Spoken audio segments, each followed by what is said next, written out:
Hey, everybody, and welcome back to the DLF Trade Show on the DLF YouTube channel on what will be the day. The day. We are here. I set my lineups yesterday. It took forever. What have I done? It's always the worst part of the off season when you get up here to week 1 and you're like, all right, let me go through set my lineups and stuff, and you're like, I have way too many lineups and just leagues for the in season stuff. But it is season time. It is point scoring time. It is sad. It is sad times right now because you usually don't get good news 2 days before a season starts.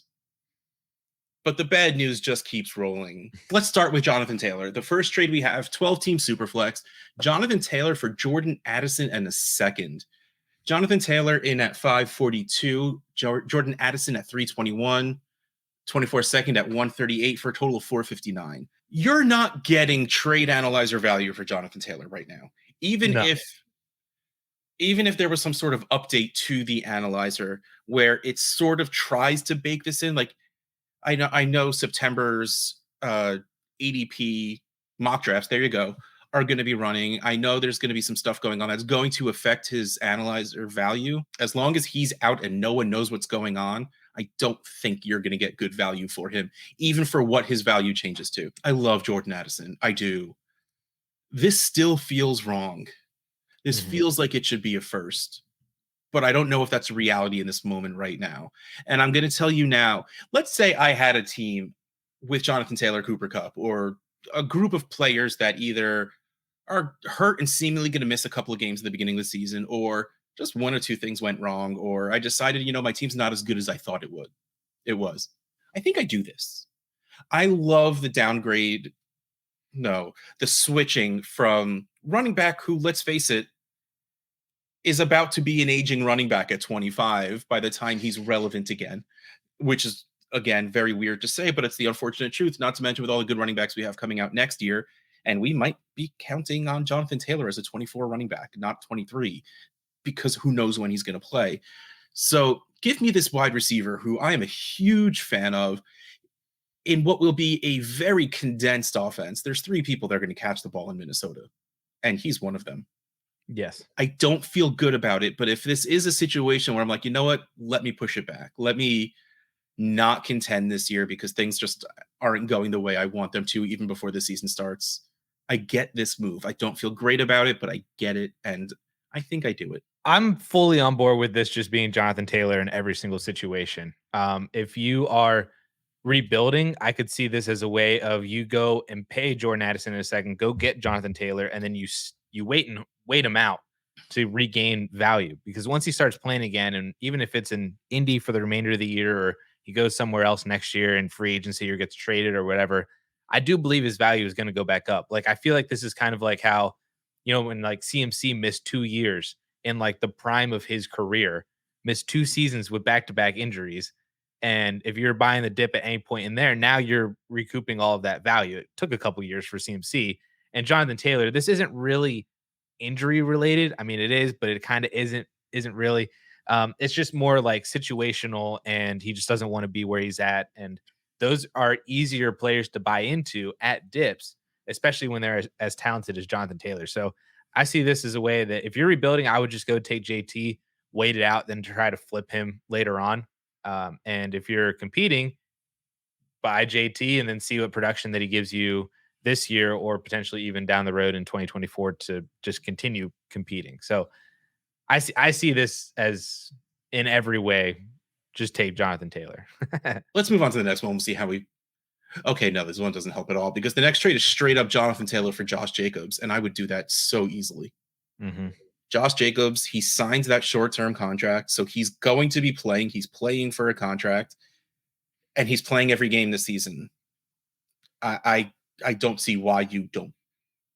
Like, if I have Jonatha Taylor on a competing team, because usually that's what happens when you have Jonatha Taylor, someone sends me Jacobs for Taylor. Maybe if I'm greedy, I try and get a second, but like chances are when they reject it, I just send it back as is, and hopefully they're not, spiteful about me rejecting it in the first place, and they just accept it. Like this makes too much sense not to do from a player we've seen score really well in fantasy football. Yep. The reason why there's such a big discrepancy in the analyzer right now is it's still feeding off of August ADP, which August ADP was created back before Josh Jacobs. We didn't know if Jacobs was going to play. Right. Like he was still holding out and all that kind of stuff. That's why there's a near 200-point difference between the two in the analyzer, because August ADP has Jonathan Taylor, again, back at that point a few weeks ago, was fully healthy, at least we thought, and doesn't have a massive change in situation, possibly could have been traded. He was still RB6 in ADP. Josh Jacobs fell outside the top 12.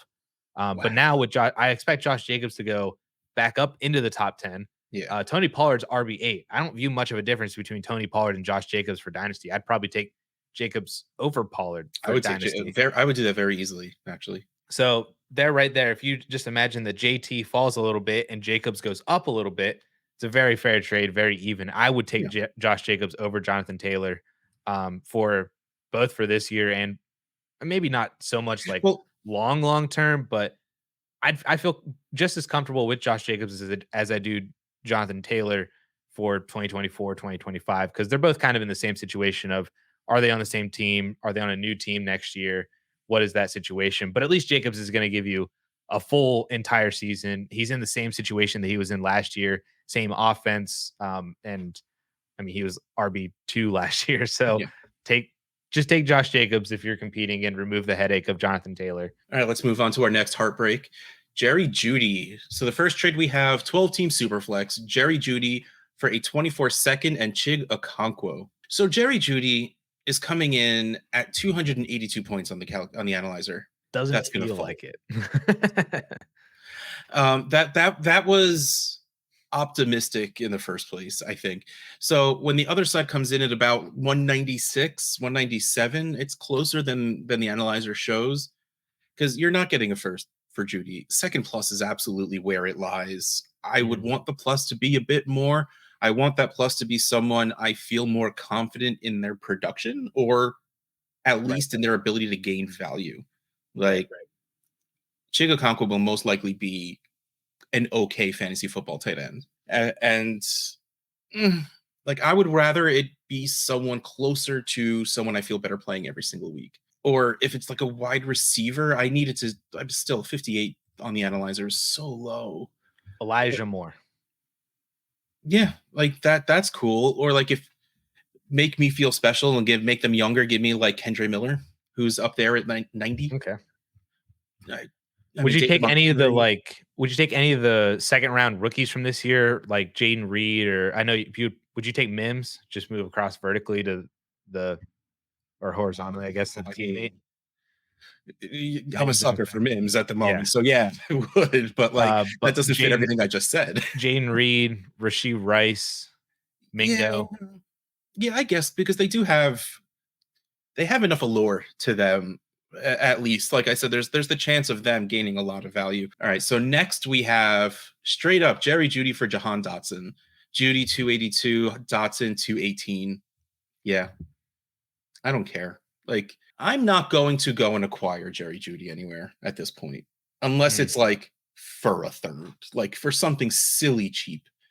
And people know me, people know how I feel about Jerry Jeudy, and chances are that's just not going to happen. Jahan Dotson seems like he has a very good chance of being the touchdown scorer on that team, because that's kind of what he was last year. Not exactly what I expected out of him in general coming into the league, but give McLaurin a couple of catches, a couple of gadget plays to Curtis Samuel. But all right, Jahan Dotson went 4 for 43 and 2 touchdowns, and that's cool, because I feel like that stat line happened twice, and that's why Jahan Dotson went back up in value, because he crashed his rookie year. He had like 2 hamstring issues, but like the first game he caught 2 touchdowns, and like the last game he caught 2 touchdowns. It's just like, okay, he can do this. After Jeudy was in the league for like maybe 2 years, or like a year and change, and it was just like, all right, he's not going to be that top 10 wide receiver. He'll be a very strong wide receiver too. Jahan Dotson came in and it was just like, all right, he'll be a wide receiver 3 with some upside. It feels like he could be a pretty solid wide receiver 2 at this point. So Yeah. he's what Jerry Jeudy kind of we accepted him to be. So that's cool. That's fine. I mean, you get a year back age-wise because Jerry Jeudy's, came in pretty young. So it's not like the biggest reset ever, but still, years in the league, I think it's pretty different. So I'll take it. I'll do that. I don't feel great about it. I don't think this is something I seek out to do. But if it comes at me and my team is competing, I'll give it a shot. So I was going through my database because I was actually trying to see who the better prospect was. I saw you looking for things, so that's why I kept vamping. I'm like, he better Yeah. look at the camera quick because I'm running out of ways to say the No, same thing. yeah, over and no, no, over no. again. I'm literally looking at my wide receiver prospect database to see who the better prospect was, and my marker system actually has Dotson as the better prospect Oh, than that's Jerry wrong. Jeudy. You need to work on that a bit then. No, That is no. I well, I mean, There's no way. Get how many okay, what's the multiplier for Penn State wide receivers? 50, but uh, but no, but like they're actually pretty close. So like, what's funny about it? Um, They both had Jerry Jeudy had the youngest breakout age, but he did not have a 30% breakout age. Jahan Dotson actually did. And Dotson actually had better overall like numbers and stuff, better market share. Jeudy had a better yards per team pass attempt. And of course, you could say the argument, well, Jeudy was competing with Jalen Waddle and who I don't forget who else. Ruggs was on the team, I think, at the time. And Yeah, probably right. Yeah. I think young Devonta Smith as well too. So there's a lot going on in that Alabama wide receiver room while Jerry Jeudy was there. But Dotson didn't start out immediately. Like he was with Fryermuth. He was with um crap. Why am I forgetting his name? Parker Washington. No, the the Broncos. KJ Hamler. KJ Hamler was Jahan Dotson before Jahan Dotson was the thing. But they were both drafted in the first round. Jeudy was 15th overall. Dotson was 16th overall. They both ran Dotson actually ran a faster 40, Yeah, that's not Judy's. has better Speed was never really Judy's thing. has a better vertical, has a better broad jump, so his athleticism is better than Jerry Jeudy. They are basically the same size in terms of BMI when you take into account the 2-inch difference in height. They are very similar players in terms of what they were coming out of college. And I feel like this trade, like already, had Jerry Jeudy not gotten hurt, this trade was already very close for me because Dotson was rising up my rankings very fast, just in terms of like my belief in Sam Howell. Dotson himself, just as the wide receiver 1B, I don't think he's the 2 with McLaurin. I think he's the 1B. I think And now you tossed in I'm with you. McLaurin's injury as well. Like Dotson could have a phenomenal couple weeks with McLaurin out. And I think that the comparison that came to my head was when you're talking about like Dotson's all of a sudden the touchdown scorer. Like, remember how Calvin Ridley, the first couple of years with the Falcons, was like all of a sudden a touchdown scorer? Like, Calvin Ridley never scored more than 7 touchdowns in a season at Alabama. Year 1, I think he scored 10. And then year 2 scored 8.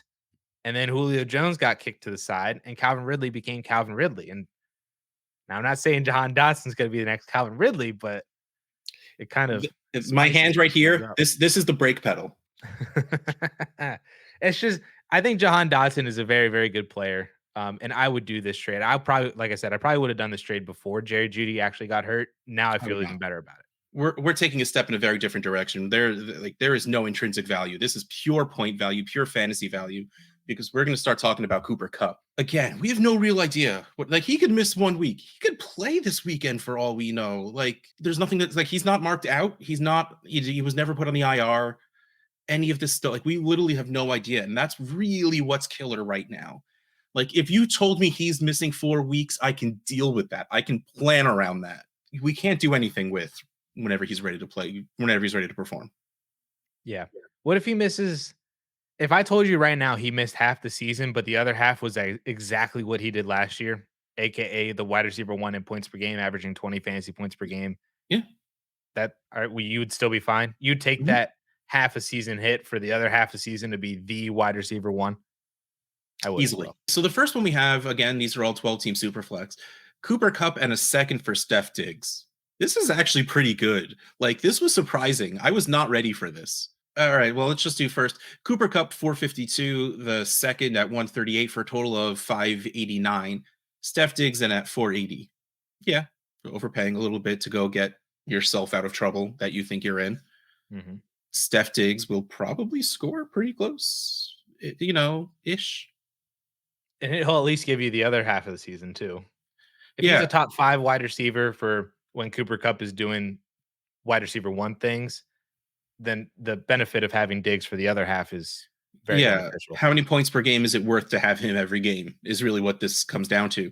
Because, yeah, a second to get the deal done does not stop me. Like, if I am that concerned about Cooper Kupp and thinking that he might miss half the season, I would easily slap a second, especially if it's mine because I'm competing to go change this over to Steph Diggs. Steph Diggs is actually a year younger, which is very weird, to think that there's actually someone younger than Cooper Kupp besides Devontae Adams being older. Like, So uh, that's what I was going to actually throw to you. So there is that difference in age, but I wanted to see if you were doing this deal for Stephon Diggs, are you also then doing it for Tyreek and Devontae Adams? The other two, Tyreek, like yes. 5. Adams, no. Okay. Adams should be fine. He really, really should. But I don't want those words coming out of my mouth for someone I'm sending away Cooper Kupp in a second for. But I would absolutely do it for Hill without even thinking about it. Adams, I would have to think about. Okay. Yeah, I'm definitely doing it for Tyreek as well. And I feel the same way about Devontae. I don't know if that's if we just have some sort of a blind spot or oversight. But I agree with you. Like it feels something's weird there with Devontae Adams. And the ADP reflects that.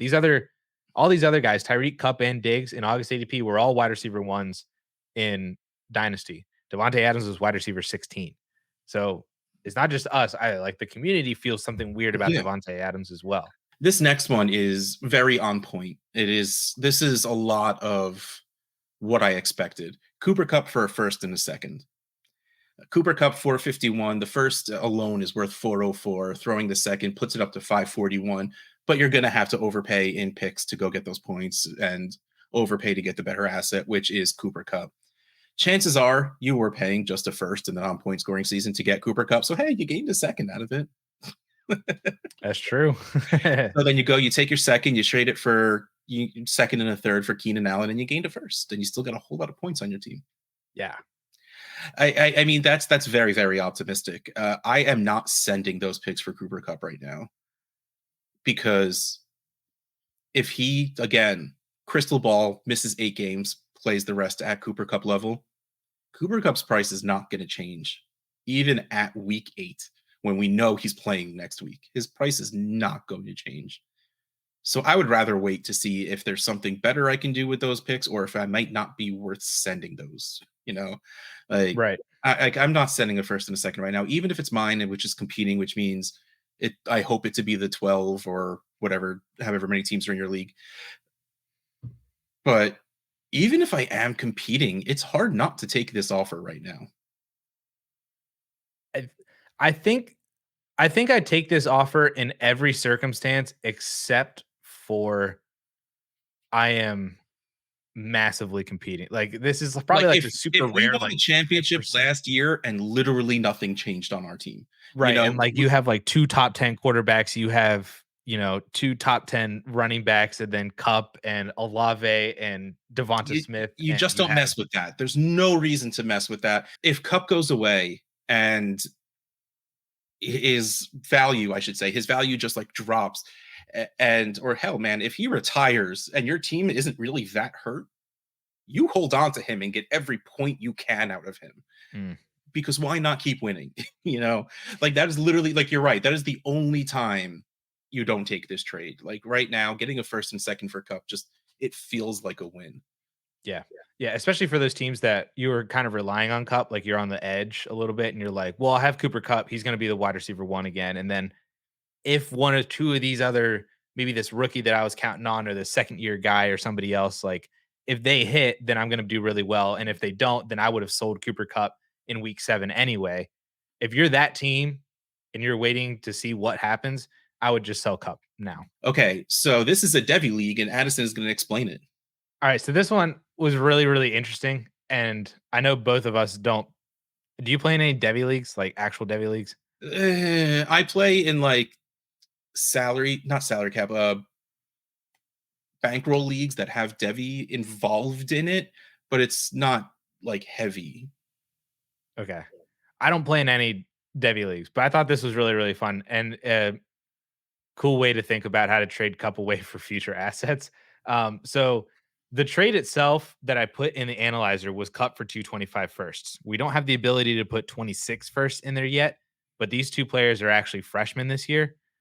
It was Is it Cooper Arch? Kupp, Cooper Kupp for Arch and Zachariah Branch, who was the wide receiver for USC, who just exploded this past week. He just had like the greatest first game in college football history that I've ever seen. Oh, and in case you don't know, Arch is Arch Manning. Arch Manning, yes, That yeah. Manning, yes. So probably the QB one and the wide receiver one, and both probably top 3 or 4 picks in Superflex leagues in 2026. See, So if I'm blowing my team up, I do that very quickly that would just be so much fun.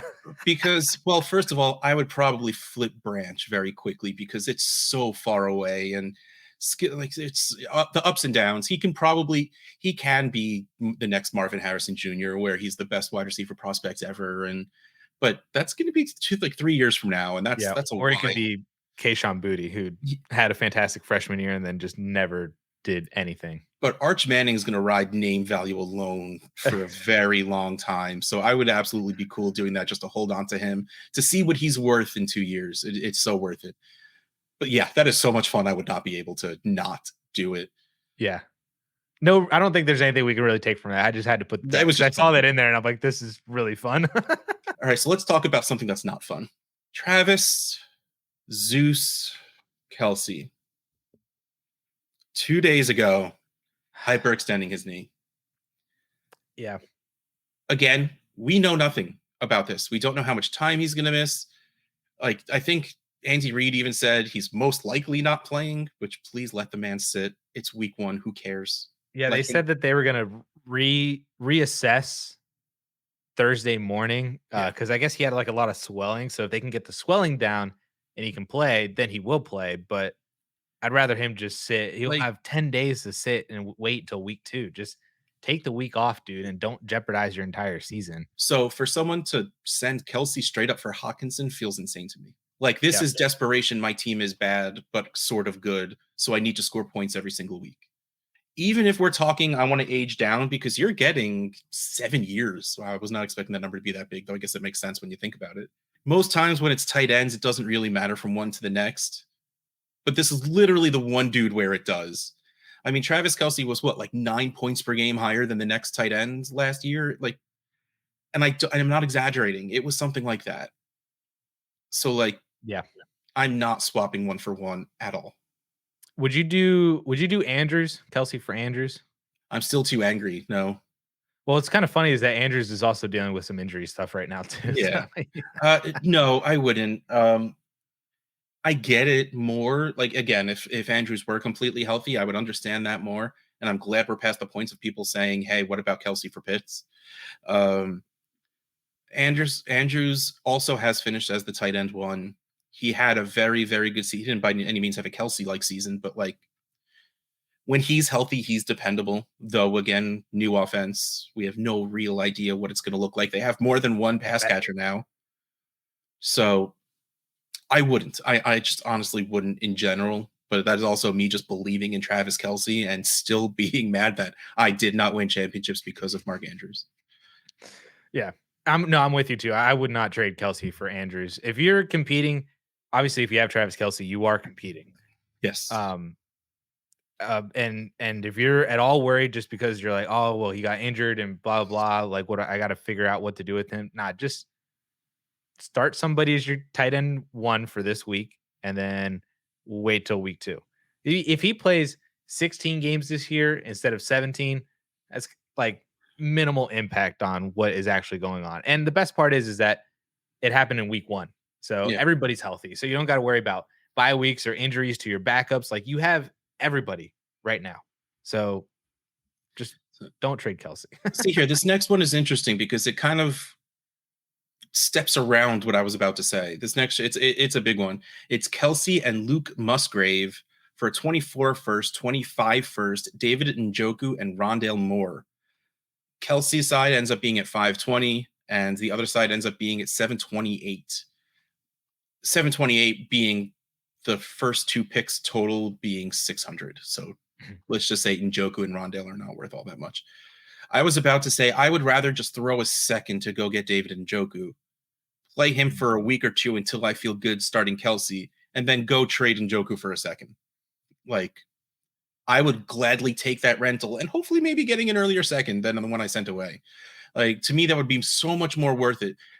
Like, this guy's probably blowing his team up. Like, that's, if you're taking a 25 first involved in this trade, you either have a very active league where you can pull off something very fun with those picks, or they got angry and they're just like, nah, not anymore. And you're starting over, though. I don't think I bother getting Njoku back if that's what I'm doing, but that's just a personal thing. Like, I get it. This is actually pretty good value for Travis Kelce. Getting 2 first plus. Yeah, this actually puts, like, this is what would have happened if Kelce was completely healthy. This is not and this might be a representation. These were the only 2 trades in the trade finder as of right now, Wednesday afternoon, that have happened since the news came out of Travis Kelce's hyperextended knee.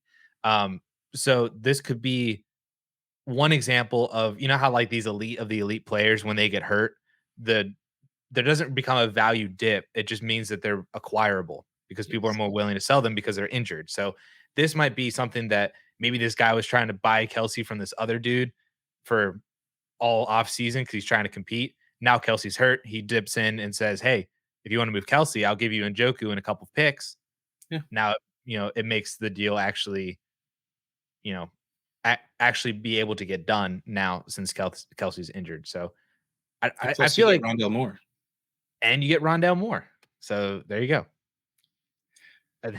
Who we drafted. I know. I was actually mad at you because you took Puka ahead of Rondale. And I was going to be like, I knew. Don't worry. And I was going to be so mad at you because I wanted Rondale at that pick. And then you took Puka. And I'm like, Russ, Rondale was there. And so yeah, Russ honestly didn't notice that Rondale was there. That was super his bad. Then once someone else drafted Rondale, I'm like, oh God, trade back up. Go get Rondale. That's absolutely actually what happened. I'm like, oops, okay, my bad. But if you're worried about Kelce, go trade a second for Njoku. Go trade a couple thirds for Tyler Higbee, who honestly, especially because with Cooper Kupp not playing, he's going to be the first option there. Exactly, dude. Just, you can figure it out for 1 week. I'm afraid to hey, let's check Twitter to see who got hurt so we can talk about them before we sign off. But I'm not going to look because I know there's going to be someone else. Don't look at your phone. Get your eyes away from your phone. I don't want there to be an answer. Do you want to know the first names I saw? Christian Watson and Romeo Doubs are not practicing today and will be on the injury report for this week. So that guy that just got Luke Musgrave, there you go. That's the real gem of this trade. You got Luke Musgrave, the first pass catcher on that team. In good news, Joe Burrow is a full participant in practice and will be ready for week 1. That one I was never actually worried about. Well, clarification. Knowing is good. Knowing is absolutely worth it. All right. Well, on a happy note, there you go. This has been the DLF Trade Show on the DLF YouTube channel. Russ Fisher at Dynasty Outhouse, Addison Hayes at AmazeHayes_. We'll catch you next time.